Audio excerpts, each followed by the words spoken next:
धरती माँ। भगवान विष्णु ने कहा है कि मैंने मानव को विवेक दिया है, बुद्धि दी है, किंतु विवेक और बुद्धि रूपी दिन के साथ साथ मोह और महत्वाकांक्षा की रात्रि भी तो है। और कभी कभी मोह और महत्वाकांक्षा की रात्रि विवेक और बुद्धि के दिन को निगल लेती है। भगवान विष्णु का आदेश यह है कि मोह पर बुद्धि को, महत्वाकांक्षा पर न्याय को और भावुकता पर तर्क को प्राथमिकता दी जाए। महाराज उत्तानपाद सुरुचि के मोहजाल में उलझकर बुद्धि, न्याय और तर्क से दूर चले गए। इसी बीच मैं ये देख रही थी कि बालक ध्रुव के रूप में एक दृढ़ निश्चय जन्म ले रहा है। मानव इतिहास की एक नई भूमिका बन रही है। किंतु माता लक्ष्मी की भांति मैं भी ये सोच सोच कर व्याकुल हो रही हूं कि ध्रुव के दृढ़ निश्चय का क्या परिणाम होगा। याद रखो उत्तानपाद, यदि पुत्र वियोग में मेरी पुत्र वधू को कुछ हो गया तो तुम मेरे शाप से नहीं बच पाओगे। पिताश्री सुनिए तो सही। मैं कुछ नहीं सुनना चाहता।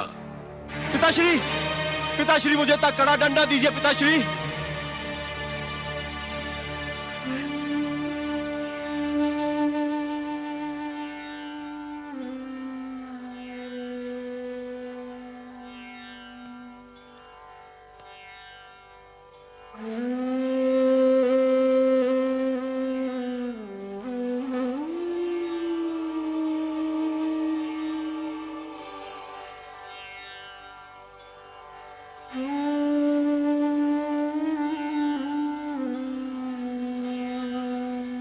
आपने सत्य ही कहा पिताश्री। मैं ना तो अच्छा राजा बन सका, ना अच्छा पति और ना ही अच्छा पिता। मुझे दंड मिलना ही चाहिए। और यह भी सत्य है कि राजा को दंड स्वयं राजा ही दे सकता है।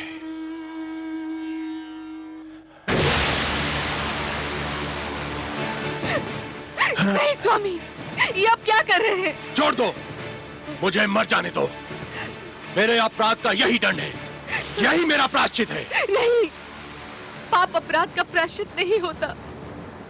आत्महत्या पाप है और मैं आपको एक कदापि नहीं करने दूंगी।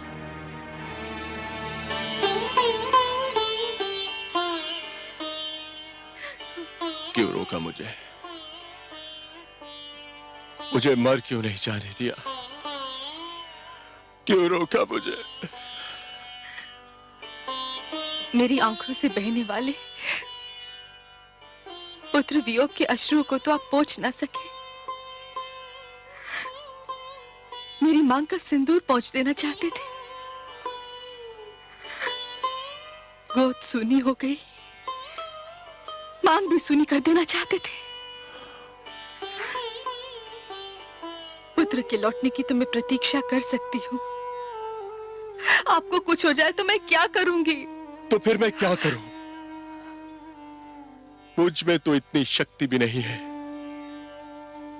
कि तुमसे एक क्षमा याचना कर सकूं। ऐसा ना कहिए महाराज। जब ऐसा ही है तो ऐसा क्यों ना कहूं? दोष तो मेरा ही था और दंड तुम भोग रही हो। पिताश्री ने आकर मेरी आंखें खोल दी, पर दुख तो इस बात का है कि आंखें तब खुली जब समय बीत चुका था। वर्षा तब हुई जब खेती सूख चुकी थी। अब भी समय है महाराज। पुत्र ध्रुव अभी दूर तक नहीं गया होगा। तो फिर ठीक है, मैं स्वयं जाऊंगा अपने पुत्र की खोज में। मैं स्वयं खोजूंगा अपने पुत्र ध्रुव को।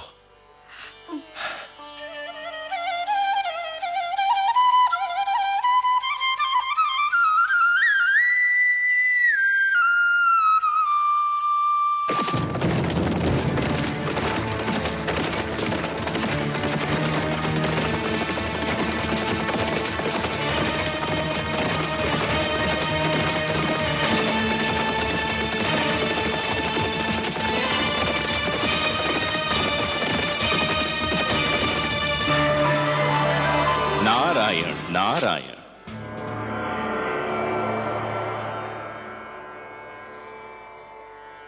आज बहुत प्रसन्न दिखाई दे रहे हैं देवर्षि। प्रसन्न क्यों ना हूं सर्वेश्वर। धरती पर जब कोई अनुपम घटना घटती है तो मन इस प्रकार से खिल उठता है मानो बसंत बयार बहने से मधुबन। और आज तो मैंने वो दृश्य देखा जिसे देखकर मैं आनंद विभोर हो उठा। मुझे ज्ञात नहीं था कि कभी कभी किसी के कड़वे वचन भी कानों में अमृत रस घोल दिया करते हैं। तो अपनी प्रसन्नता हमसे नहीं बांटेंगे देवर्षि? आपसे क्या छिपा सकता हूं, आप तो विश्वव्यापी हैं। परंतु विश्वास कीजिए, आज महाराज मनु ने अपने पुत्र को ऐसी खरी खरी सुनाई कि मेरा मन तो झूम उठा। उत्तानपाद पर सुरुचि की मोह माया का जो रंग चढ़ा हुआ था वो तो ऐसे उतर गया जैसे बरखा की बौछार पड़ने से वृक्ष पे जमी धूल उतर जाती है। मनु ने वही किया जो एक परिवार के सर्वे सर्वा को करना चाहिए था। नई पीढ़ियां जब अकारण ही आवेश में आकर अपने पूर्वजों के बनाए हुए अच्छे नियम तोड़ने लगे, सुंदर परंपराओं का त्याग करने लगे और अपने संस्कारों से विमुख होने लगे, तो बड़ों का कर्तव्य है कि उन्हें भटकने पर टोकें, पतन से रोकें। जिस प्रकार एक अंकुश मदमस्त हाथी को अनियंत्रित होने से रोकता है, उसी प्रकार बड़ों का उपदेश छोटों को भटकने से रोकता है। परंतु मुझे आश्चर्य तो इस बात पर हुआ कि उत्तानपाद चुपचाप सिर झुकाए अपने पिता की फटकार सुनता रहा। इसमें आश्चर्य की कोई बात नहीं है देवर्षि। जिस प्रकार देर तक सोने वाले को सूर्य की तीव्र किरणें जागने के लिए विवश करती हैं, उसी प्रकार मनु के कटु वचन ने उत्तानपाद को झिंझोड़ना चाहा था। और पुत्र को भी पिता का इसी प्रकार आदर करना चाहिए, क्योंकि पिता ने पुत्र से अधिक जीवन जिया होता है। पिता के अनुभव पुत्र के अनुभवों की तुलना में कहीं अधिक विशाल, अधिक व्यापक और समय की कसौटी पर अधिक खरे उतरे हुए होते हैं। देवर्षि, नवीन पीढ़ियों को भी यह जान लेना चाहिए कि जीवन मार्ग पर उनके पहले के यात्रियों, उनके पूर्वजों के पदचिन्ह उन दीपकों के समान हैं जो उन्हें सही राह दिखाते हैं। मनु ने उत्तानपाद को उचित मार्ग दिखाया। उचित मार्ग? आपकी लीला भी विचित्र है मायापति। आपने ध्रुव को अपनी ही खोज में भेज दिया और उधर महाराज उत्तानपाद ध्रुव की खोज के लिए निकल रहे हैं। और इस बात को आपसे अच्छा और कौन जान सकता है कि ध्रुव का आप तक और उत्तानपाद का ध्रुव तक पहुंचना कितना कठिन है। कठिनाइयां ना हो तो मानव जाति में चुनौतियां स्वीकार करने की क्षमता ही समाप्त हो जाए। हर पग पर सरलता मिली तो मानव जीवन बहुत कठिन हो जाएगा देवर्षि। जूझने दीजिए उन दोनों को अपने संघर्षों से। उन्हें पता तो चले कि जीवन की कठिनाइयों से हर व्यक्ति को स्वयं ही उलझना पड़ता है और स्वयं ही उनके समाधान ढूंढने पड़ते हैं। वह तो ठीक है प्रभु, मुझे महाराज उत्तानपाद की चिंता नहीं है। वो तो ध्रुव की खोज में निकले हैं। ध्रुव किन मार्गों पर जा सकता है, किन क्षेत्रों में जा सकता है, इसका ज्ञान है उनको। उन्हें किसी मार्गदर्शक की आवश्यकता नहीं है। मुझे चिंता ध्रुव की है प्रभु। वो तो आपकी खोज में निकला है। उसे तो अपने नगर के मार्गों का ज्ञान नहीं है, तो फिर क्षीरसागर के मार्ग का क्या ज्ञान होगा प्रभु? प्रश्न यह उठता है कि ध्रुव का मार्गदर्शन कौन करेगा? आप करेंगे देवर्षि। ध्रुव का मार्गदर्शन आप करेंगे। मैं? हाँ, आप। वैसे भी सारे विश्व को विष्णु का पता तो आप ही बताते हैं। इन तीनों लोकों में आपसे बड़ा मार्गदर्शक और कौन हो सकता है मुनिवर? ध्रुव का मार्गदर्शन आप ही को करना होगा। आपका कथन मेरे लिए आदेश के समान है प्रभु। तो फिर अपना कार्य सिद्ध कीजिए। महादेवी लक्ष्मी भी व्याकुल हैं ध्रुव के लिए। उनकी अशांति दूर कीजिए। किंतु माता है कहां? माता है ना। ध्रुव का कष्ट उनसे सहन नहीं हो रहा था देवर्षि, इसलिए धरती पर गई हैं उसे भोजन कराने। परंतु समस्या यह है कि उसे तो भोजन की भूख ही नहीं है, उसे तो केवल हमारे दर्शन की प्यास है, और वह प्यास उसका मार्गदर्शन करके आप ही तृप्त कर सकते हैं मुनिवर। ठीक है प्रभु, यदि आप ये चाहते हैं कि आप भी मेरी परीक्षा लें तो ऐसा ही सही। मैं चेष्टा करूंगा कि ध्रुव उस मार्ग पर चले जो उसके लिए शुभ हो, मंगलमय हो। नारायण नारायण।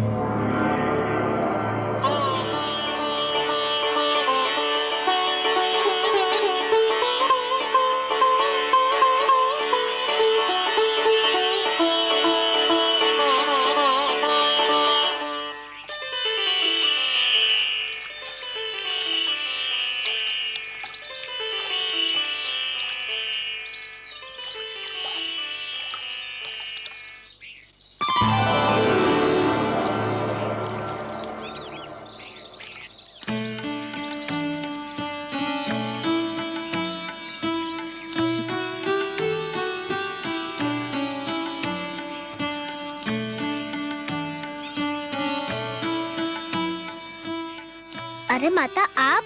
हाँ, मैंने सोचा तुम जाग गए होंगे, तुम्हें भूख लगी होगी ना। आपने मेरे प्राणों की रक्षा की, मेरा इतना ध्यान रखा, पर अभी तक आपने अपना पूरा परिचय भी नहीं दिया।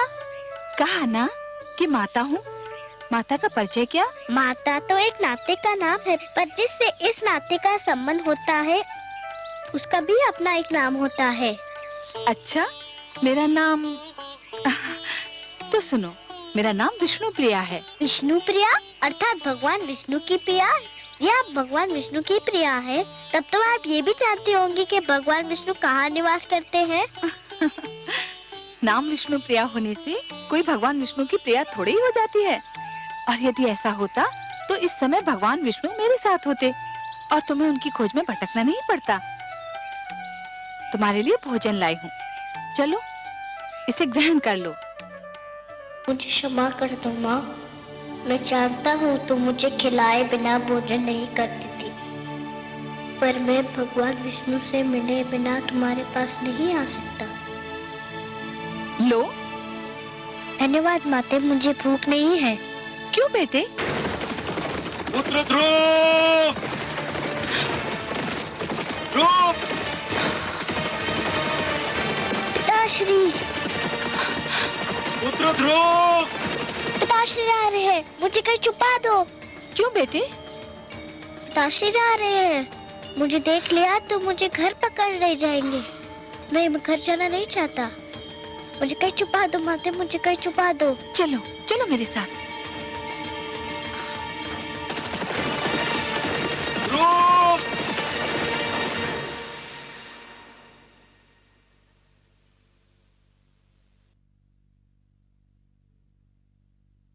राजा ध्रुव कहाँ चले गए हैं माते?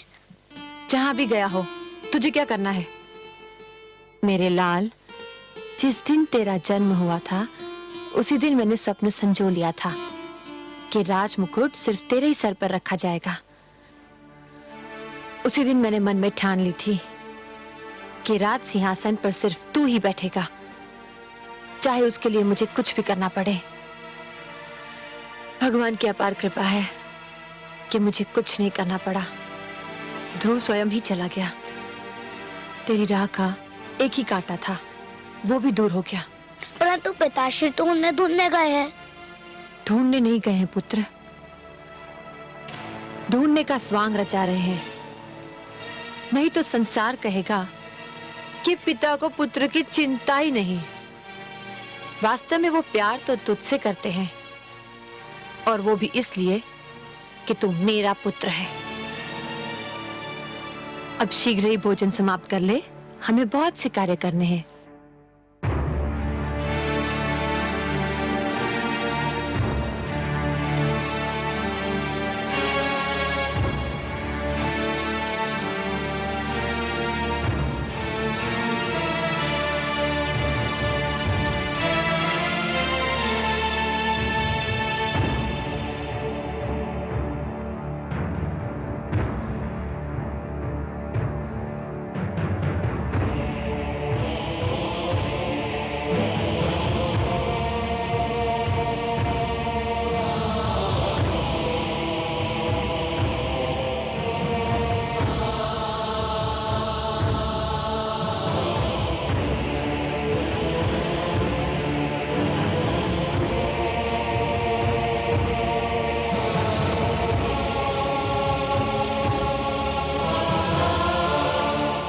मैं आपसे क्षमा मांगने आया हूं राजगुरु।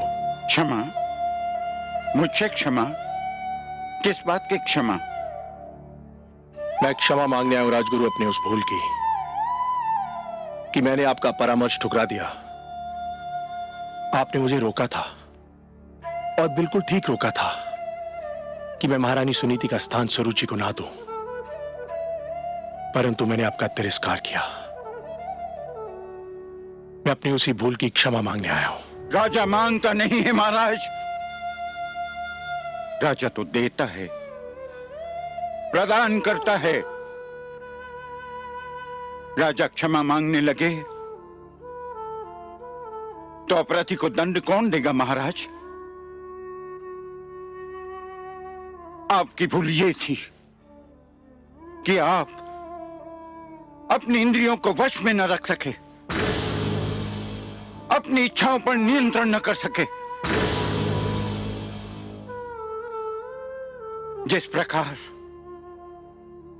अश्व का सवार यदि अपने अश्व को नियंत्रण में न रख सके तो अश्व उसे अपनी पीठ से धरती पर गिरा देता है, उसी प्रकार आप अपनी कामुक इच्छाओं पर नियंत्रण न कर सके और इन इच्छाओं ने आपको वहां पहुंचा दिया जहां आप आज स्वयं को पा रहे हैं। कर्म से गिरकर आपने राजा के धर्म को लज्जित कर दिया है महाराज। राजा तो ईश्वर का प्रतिनिधि होता है और उसे किसी से क्षमा मांगना शोभा नहीं देता। मुझसे वास्तव में भारी भूल हुई है। मुझे दंड दीजिए राजगुरु, मुझे दंड दीजिए। भूल अवश्य हुई है महाराज, परंतु मैं दंड देने वाला कौन होता हूं? मुझे तो यह अधिकार ही प्राप्त नहीं। यह भूल आपने मर्यादा के विरुद्ध की है, अपने राज धर्म के विरुद्ध की है और इस भूल का दंड या क्षमा आपको स्वयं आप प्रदान कर सकते हैं या ईश्वर। मुझे स्वीकार है आपका परामर्श राजगुरु, परंतु आप ही बताइए कि मैं स्वयं को इस भूल का क्या दंड दूं? वो तो आपको मिल ही रहा है महाराज। क्या पुत्र वियोग किसी दंड से कम है? क्या इस राजमहल का सूनापन और सन्नाटा किसी दंड से कम है? क्या ये कुछ कम दंड है कि आप राजभवन में हैं और पुत्र ध्रुव वनों की धूल छान रहा है? राजगुरु, यही दुख तो मुझे चैन नहीं लेने देता। चैन तो आपको उसी समय मिलेगा महाराज, जब आप ये निश्चय कर लेंगे कि आप इस भूल को न स्वयं दोहराएंगे न कभी किसी को दोहराने देंगे। प्रजा तो राजा के पद चिन्हों पर चलती है। आप अपनी प्रजा को विश्वास दिलाइए कि ऐसी भूल अब कभी नहीं होगी। रही क्षमा तो वो तो केवल ईश्वर ही कर सकता है। आप भगवान विष्णु से प्रार्थना कीजिए कि वो आपके पुत्र की इच्छा पूर्ति करते। ये होता है तो आपको अपने आप ही क्षमा मिल जाएगी। वो तो मैं अवश्य करूंगा राजगुरु, किंतु इस समय जाकर महारानी सुनीति से क्या कहूं, यही सोच मुझे खाई जा रही है।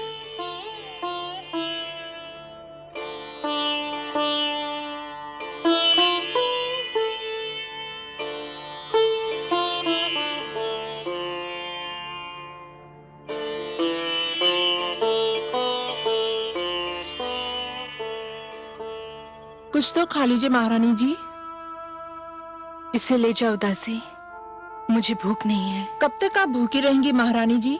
कुछ तो खा लीजिए ना। कैसे खाऊं? न जाने मेरे ध्रुव ने कुछ खाया होगा कि नहीं।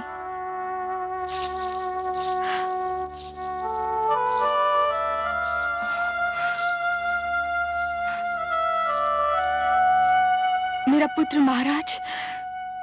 नहीं, कहीं नहीं मिला। मैंने सारा क्षेत्र छान मारा, उसका कहीं पता नहीं चला।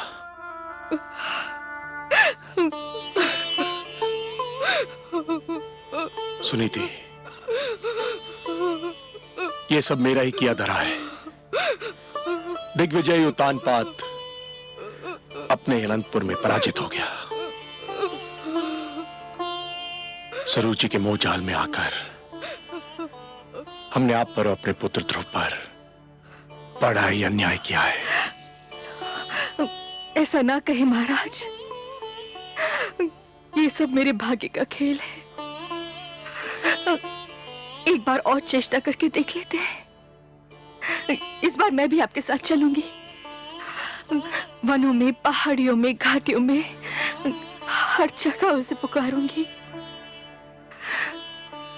कभी तो सुनेगा अपनी माँ की करुणा भरी पुकार, कभी तो सुनेगा। एक महारानी होकर आप भटकती फिरे, नहीं, ये उचित नहीं है। महारानी सुनीति एक कदापि उचित नहीं है।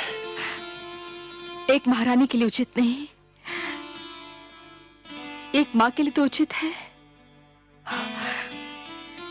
पुत्र ठोकरे खाता फिर रहा हो तो माँ को महल में चैन कैसे मिलेगा? देर हो गई तो वो हमसे और दूर चला जाएगा। चलिए महाराज, चलिए।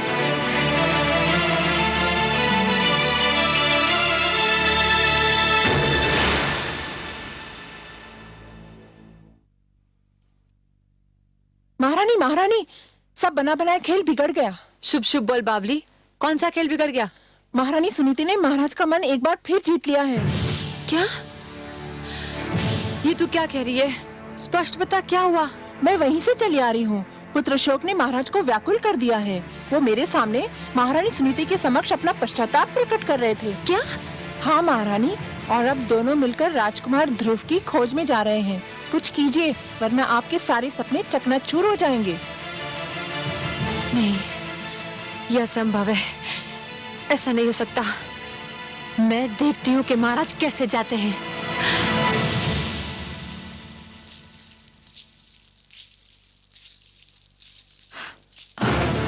आप कहाँ जा रहे हैं महाराज? क्यों? क्या मुझे कहीं जाने के लिए तुम्हारी आज्ञा की आवश्यकता है? हम अपने पुत्र को ढूंढने जा रहे हैं, जो केवल तुम्हारे कारण राजमहल छोड़कर चला गया है। हम दोनों मिलकर अपने पुत्र को ढूंढेंगे। ये अचानक पुत्र मोह कैसे उमड़ा है महाराज? पिताश्री ने आकर मेरे नेत्र खोल दिए हैं। मुझे आज ज्ञान हुआ है कि परिवार में पिता का क्या महत्व होता है। मैं भटक गया था, पिताश्री ने मुझे सत्य का मार्ग दिखाया है, और अब मैं इस मार्ग को कदापि नहीं छोड़ूंगा। कान खोलकर सुन लीजिए महाराज, मैं आपको कहीं नहीं जाने दूंगी। तू मुझे जाने नहीं देगी? तू रोकेगी मुझे? हाँ, मैं रोकूंगी आपको, क्योंकि मैं आपकी पत्नी हूँ। तू पत्नी नहीं, पत्नी के रूप में हमारे परिवार के सुख चैन, हमारी एकता और हमारे प्रेम की शत्रु है। महाराज, तू उस चमकती रेत के समान है जो प्यासे यात्री को दूर से जल तो दिखाई देता है, परंतु पास आने के बाद पता चलता है कि वो जल नहीं, केवल रेत है। पिताश्री ने आकर मुझे इस मोह जाल से मुक्त कर दिया है। तेरे मोह में फंसकर मैं अपनी देवी समान धर्म पत्नी को भूल चुका था, अपने आप को भूल चुका था। तो ये कहिए ना कि सुनीति ने अंत में आप पर अपना रंग जमा ही लिया। मैं सब समझती हूँ, इसी ने आपको मेरे विरुद्ध भड़काया है। ये बेचारी शोक की मारी किसी को क्या भड़काएगी?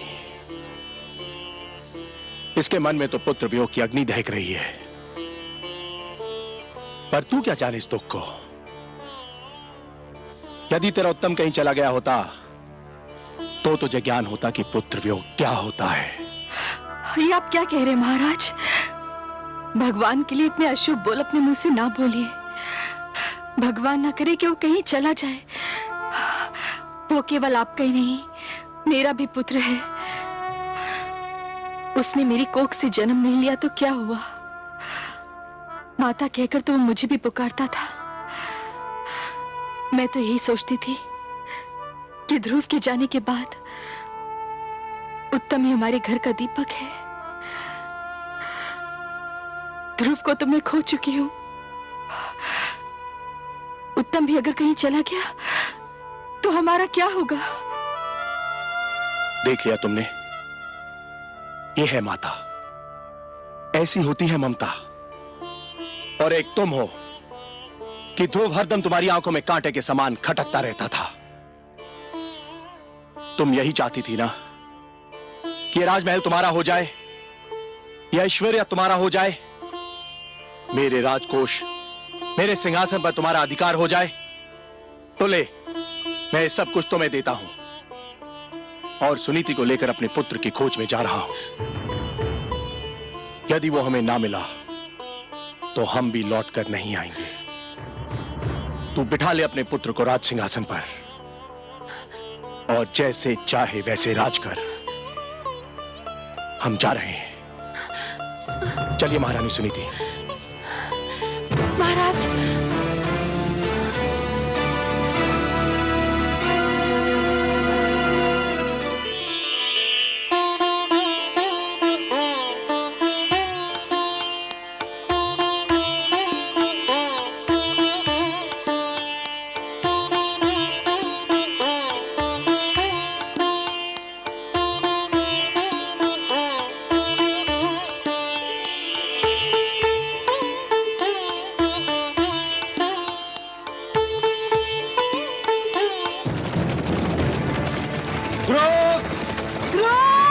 पुत्र ध्रुव, ध्रुव!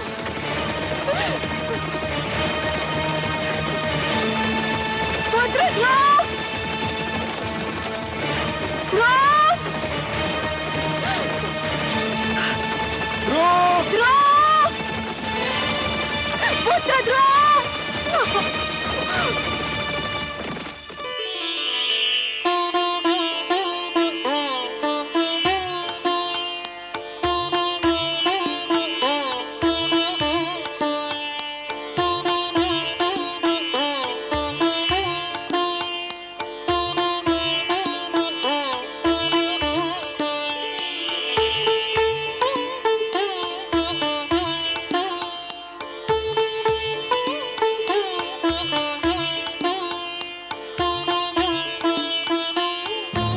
नारायण नारायण।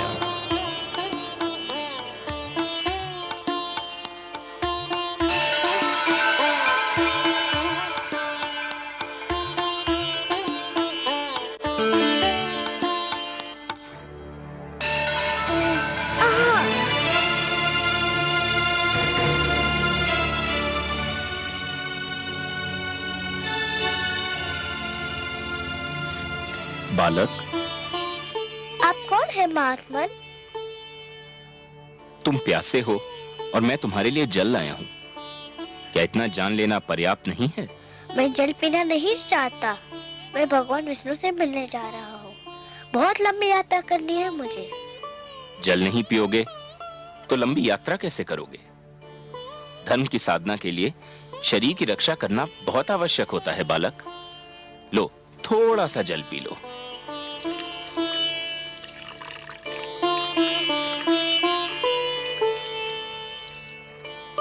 आप जो भी हो, भगवान विष्णु की खोज में यदि मेरा पथ निर्देश कर दे तो आपकी बहुत कृपा होगी। तुम जितने कोमल हो पुत्र, तुम्हारा संकल्प उतना ही कठोर है। इस कड़ी धूप में कुम्हला जाओगे। मेरी बात मानो पुत्र, घर लौट जाओ।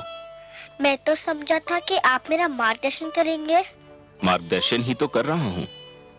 देखो, यहाँ से एक मार्ग तुम्हारे घर की ओर भी तो जाता है। वो भी मिलता है, मुझे घर लौट जाने को कहता है। कोई भी भगवान विष्णु का पता नहीं बताता। मैं उनसे मिले बिना घर नहीं जाऊंगा। ये जानकर भी नहीं कि तुम्हारी खोज में तुम्हारे माता पिता दिशाएं छान रहे हैं।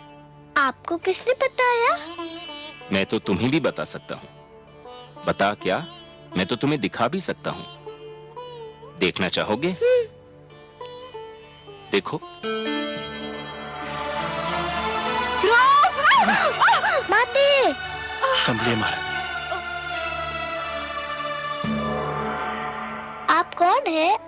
आप मेरे माताजी के पास ले जा सकते हैं, तो फिर भगवान विष्णु के पास भी ले जा सकते हैं। मुझे बताइए आप कौन है? मैं नारद हूं बालक, देवर्षि नारद।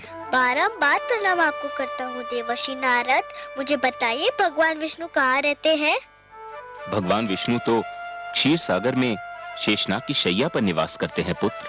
चलिए ले चलिए मुझे क्षीर सागर। यही तो समस्या है पुत्र। क्या समस्या है? कोई प्राणी जीते जी क्षीर सागर में नहीं जा सकता।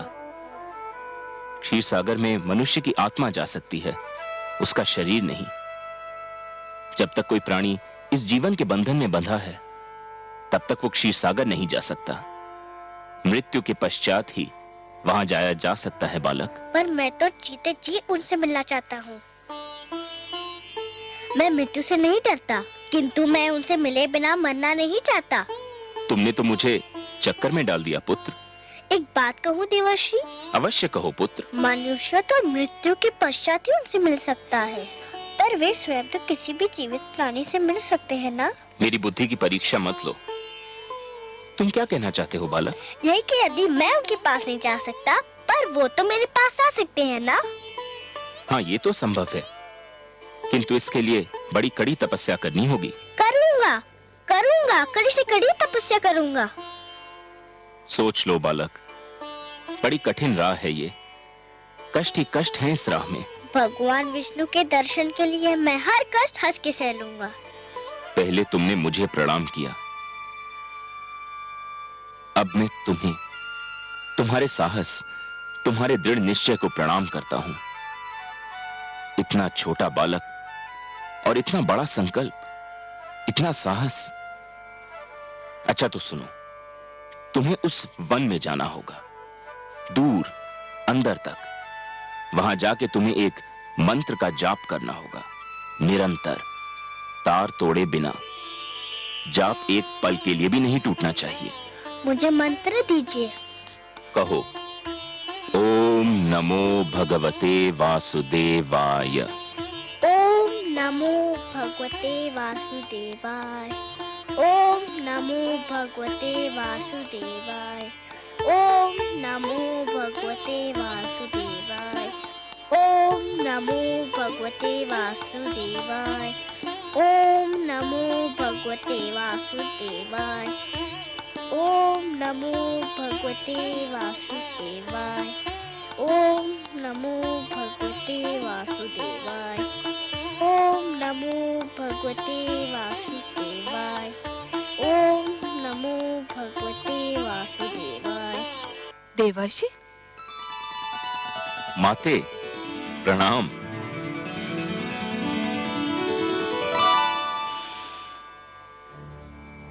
माते, क्या मुझसे कोई भूल हो गई है? आप मुझे कुछ रूठी रूठी सी दिखाई दे रही हैं। हाँ, मैं आपसे बहुत क्रोधित हूँ। आप भी कभी कभी ऐसे उल्टे सीधे काम करते हैं कि मन करता है आपसे कभी बात ही न करूं। मगर माते, नियम तो यह है कि दंड देने से पहले अपराध करने वाले को उसके अपराध के बारे में बताया जाता है। आपने तो मुझे अभी तक नहीं बताया कि मेरा अपराध क्या है। आपसे उत्तर नहीं बन पा रहा, इसके लिए बातें बना रहे हैं। मैं पूछती हूँ, उस छोटे से बालक को इतने घोर वन में भेजने की क्या आवश्यकता थी, जहाँ हर पग वन्य पशुओं और विषैले सर्पों का संकट है? ओह, तो माता मुझसे इसलिए रुष्ट हैं कि मैंने ध्रुव को वन में क्यों भेज दिया? और नहीं तो क्या, मंत्र का जाप ही तो करना था। वो तो ध्रुव वहाँ भी कर सकता था जहाँ आप उसे मिले थे। एक कोमल काया को इतना बड़ा कष्ट देने की क्या आवश्यकता थी? परंतु माते, जहाँ मैं ध्रुव से मिला था वह एक खुला क्षेत्र था। तो क्या हुआ? नारायण नारायण। माते, आपको तो पता है कि ध्रुव के माता पिता उसकी खोज में निकल चुके हैं। हाँ, मैं जानती हूँ। माते, किसी खुले क्षेत्र में ध्रुव उनकी दृष्टि से बच नहीं पाता। कभी न कभी वह उसे देख ही लेते। यदि वह उसे देख लेते तो फिर घर ले जाने का प्रयत्न करते। यदि वो उसे घर ले जाने का प्रयत्न करते तो मंत्र के जाप का तार टूट जाता। यदि मंत्र के जाप का तार टूट जाता तो ध्रुव की तपस्या भंग हो जाती, और यदि ध्रुव की तपस्या भंग हो जाती तो भगवान विष्णु से मिलने की उसकी मनोकामना पूर्ण न हो पाती। इसलिए मैंने उसे एक ऐसे स्थान पर भेज दिया है जहां उसे कोई देख न सके माते। ठीक है, किंतु तुम जानते हो ना कि ध्रुव मुझे कितना प्यारा है। यदि उसे कोई हानि पहुंची तो माते, मैं उसके भाग्य के लिखे को तो नहीं बदल सकता। मैंने तो वही किया जो मुझे इन परिस्थितियों में उचित लगा। क्या अब भी आप मुझसे रुष्ट हैं? नहीं, परंतु संतुष्ट भी नहीं हूँ। एक बात कहूं माते? कहो।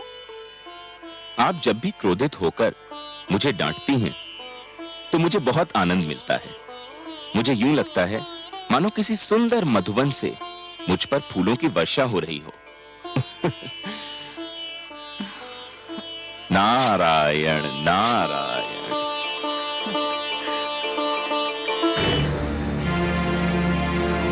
ओम नमो भगवते वासुदेवाय।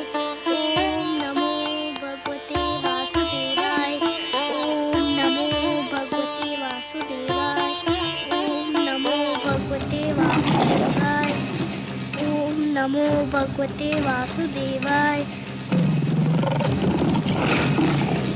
ओम नमो भगवते वासुदेवाय।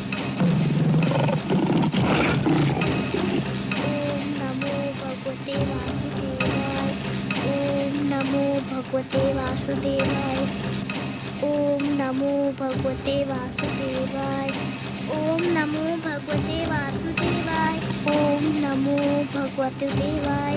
ओम नमो भगवते वासुदेवाय। ओम नमो भगवते वासुदेवाय। ओम नमो भगवते वासुदेवाय। ओम नमो भगवते वासुदेवाय।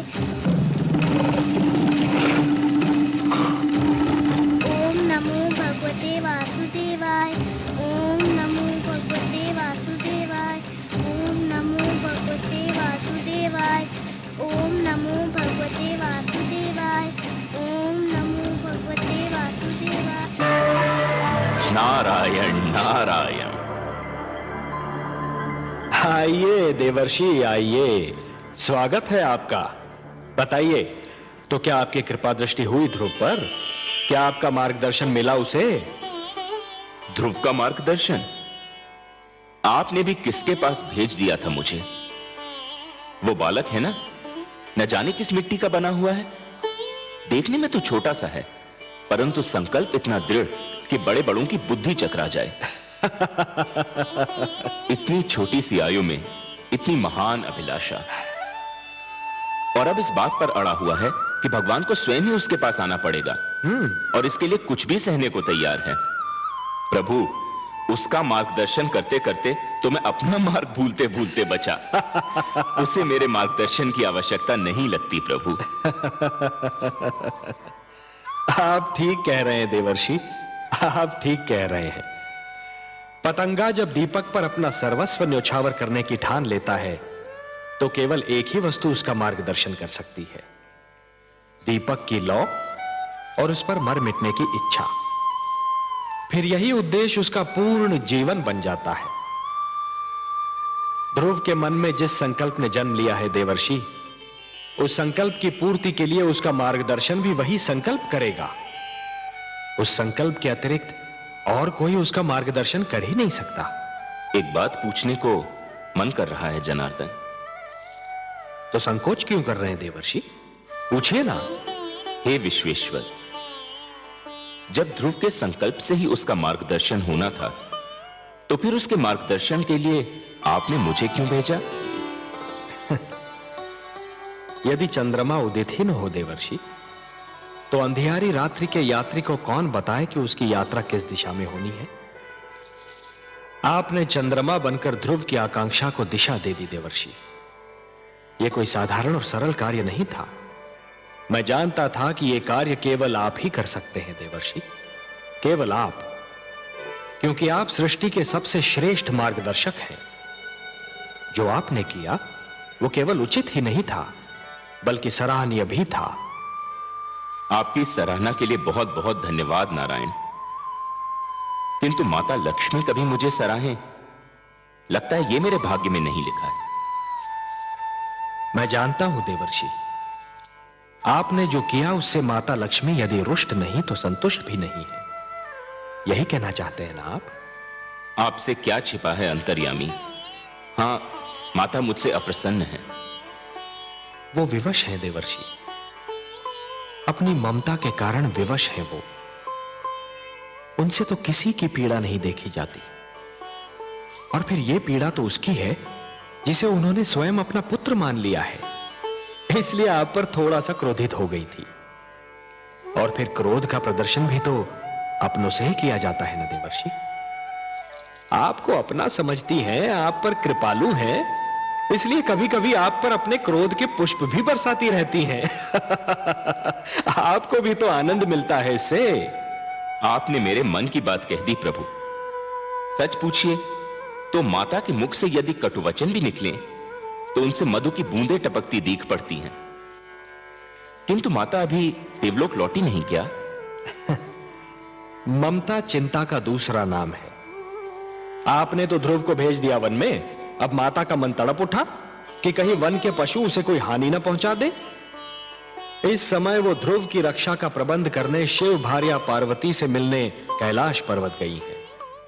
इस पुराण में है निहित, इस पुराण में है निहित जप तप और योग ध्यान। विष्णु पुराण